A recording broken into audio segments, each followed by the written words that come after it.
Et c'est la Semois qui s'invite entre les mots, c'est la chronique littéraire avec vous, Boubou Noidor. Bonjour. Bonjour Fanny, Tout va bien? bonjour tout le monde. Oui, très bien. Alors, nous accueillons ce matin Morgane Eman. Bonjour Morgane, vous êtes avec nous? Bonjour. Ah, et on a l'impression d'entendre la Semois derrière vous. Non, c'est vrai. On aurait cru. Alors, vous nous invitez, Morgane, pour une épopée dans le bassin de la Semois avec un livre tout en poésie. Oui, une joie longévive, donc écrit par Morgane, une véritable épopée de mots. Et c'est paru chez Maelstrom Réévolution, petite maison d'édition belge. Alors, elle nous invite évidemment à une balade tout au long de la Semois, mais vous pouvez emporter ces quelques poésies près de chez vous, dans vos forêts, dans vos lits de rivières, mais emporter ces quelques poésies, ne les oubliez pas.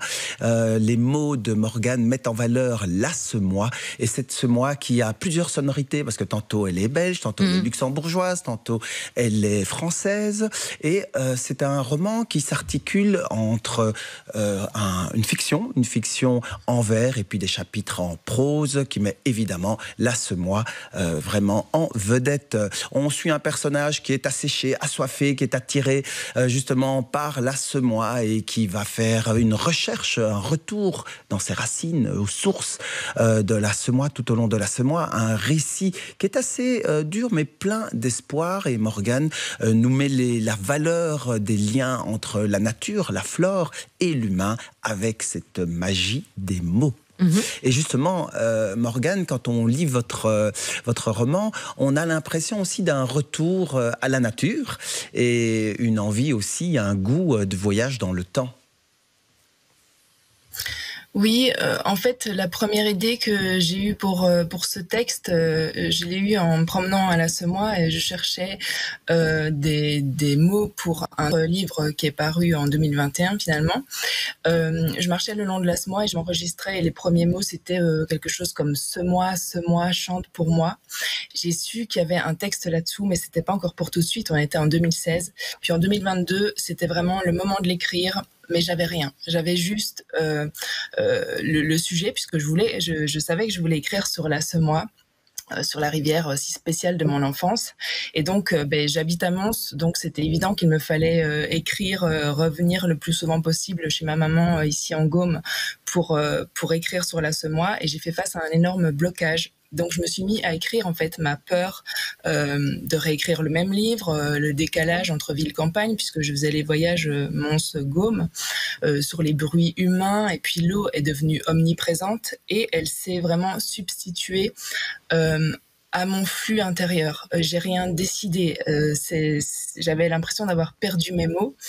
Et c'est vraiment la Semois qui les a retrouvés. Et donc, le livre est né de ça, quoi. Je n'avais pas le sujet, en gros, et c'est la Semois qui me l'a donné. Donc, c'est le lieu qui m'a guidée. Et d'ailleurs, dans tous mes textes, je me rends compte au fil de mon œuvre qui commence à grandir un peu que tous les textes parlent d'un lieu qui est un personnage à part entière. Morgane, dans vos mots, justement, on sent cet amour de la nature. Et puis vous dites aussi, les animaux tracent les voies et les hommes ont forcé le trait. Oui, c'est un vers qui est venu très tôt en écrivant.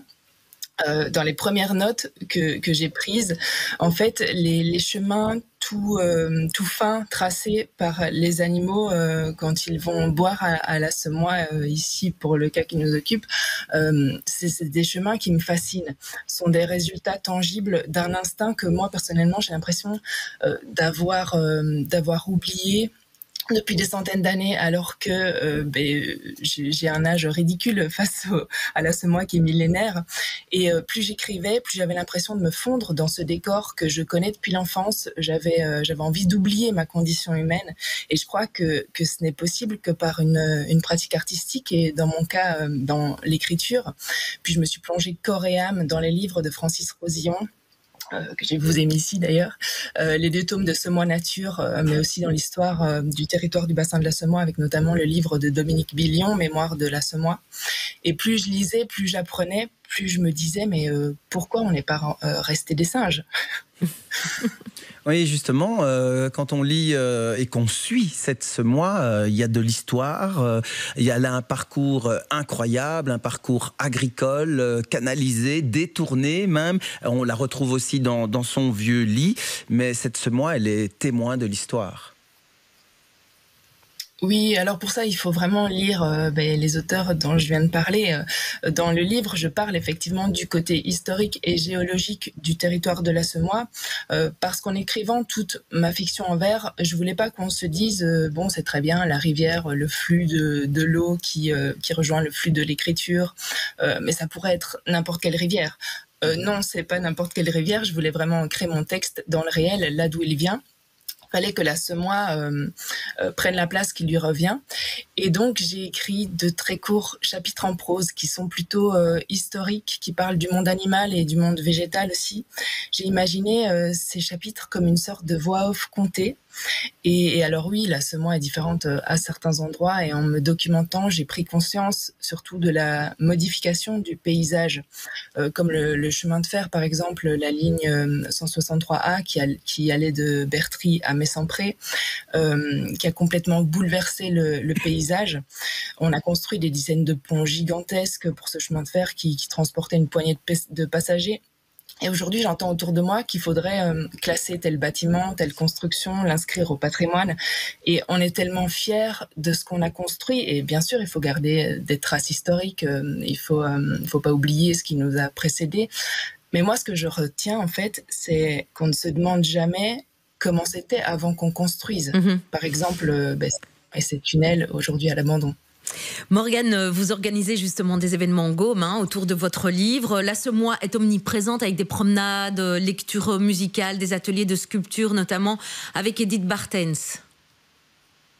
Oui, en écrivant, il était clair qu'il fallait que je dise ce texte, puisqu'il est écrit en vers en plus. Et le dire à la Semois, c'était une évidence. Alors j'ai sauté sur l'occasion en répondant à l'appel à projet de la Fédération Wallonie-Bruxelles, que je remercie grandement. Donc j'ai reçu la bourse Un futur pour la culture. Et j'ai imaginé ces promenades à la Semois avec des arrêts pendant lesquels je vais lire des extraits du livre, accompagnés en musique par Stéphanie Gilly au saxophone. Et la musique originale est composée par mon ami très talentueux Olivier Terroigne. Et donc la première promenade a lieu demain déjà à 15h à Chaspierre. C'est une promenade sur route, il y en a d'autres dans les bois. Très bien. Et on démarre du pont de Davia, rue de la Semois. Très bien. Bouf, justement, rappelez-nous des rendez-vous en dehors de celui-là. Chaspierre demain, la Vanne des Moines, Sainte-Cécile, Chigny, donc le 26 mai, le 9 juin, le 16 juin, et c'est chaque fois à 15h. Et par facilité, sur le moteur de recherche, vous mettez promenade le long de la Semois et vous trouvez les événements sur Facebook. Et c'est très facile pour les inscriptions également. Et pour terminer, nous avons ceci.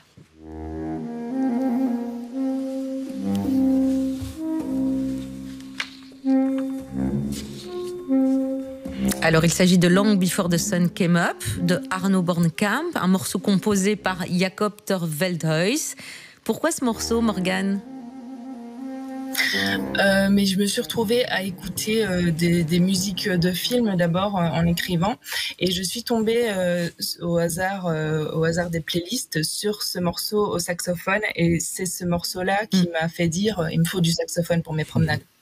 Et je voulais dire juste une dernière chose, que mon livre est déjà en vente en avant-première à Florenville, mais il sortira en fait officiellement la semaine prochaine au Festival Maelstrom, un immense festival de poésie qu'organise mon éditeur chaque année, qui prend place notamment dans le quartier de la place Jourdan à Bruxelles. C'est du 15 au 20 mai, et donc n'hésitez pas à nous rejoindre. On n'hésitera pas. Merci beaucoup, Morgane. Merci.